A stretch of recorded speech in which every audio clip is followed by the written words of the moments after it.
Hello everyone, Andrei Daescu here at the Pickleball Clinic headquarters, and today we're going to be talking about the counterpunch. One of the most important things when it comes to a counterpunch is making sure you are using the same grip for both sides of the paddle, forehand and backhand. This is something I see that's very common when I do those clinics around the country. People do have two different grips, and considering the fact you're only 14 feet away from your opponent and they're attacking you with pace, you are just not going to have enough time to change the grip. So I highly recommend the continental grip in the ready position at the net. Easiest way to find it, you're going to slide your hand down the frame and it'll be exactly the same way you'll be holding a hammer. Another thing that's extremely important, again, because of the lack of the time, it's knowing what side of the paddle it's covering what part of your body. And the way I like to break it down, I like to break it down to 3 zones. Zone 1 will be outside of your right hip over here, and that should be your forehand side of the paddle.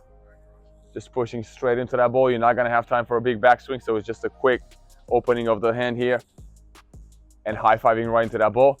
Zone number 2, that's usually where most of the attacks come from, and the most complicated one. You could use your backhand side of the paddle. This is going to help you counter everything without moving. However, the backhand usually it's a little bit weaker than your forehand. If you are trying to use your forehand in zone number 2, you got to be mindful of the fact that your elbow is going to hit in and create a pretty big blind spot over here. So for you to be able to use your forehand in zone 2, you're going to have to slide out of the way early enough, and then you'll be able to use the bigger punch. It's a high risk reward play, because if you do get out of the way early enough and you get to use your forehand, it's going to look like a genius move.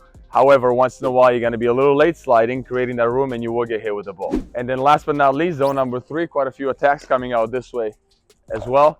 Obviously, you're going to be using your backhand side of the paddle, and something that's pretty new to the game and it's changing quite rapidly. You see a lot of players adopting it.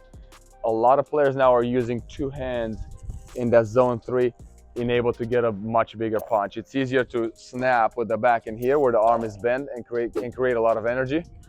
It's a lot harder to snap with a one hand out wide when your arm is already extended. So that's when you'll see the 2-handed backhand come into play. Again, not a whole lot of time, so practice this enough until it becomes second nature.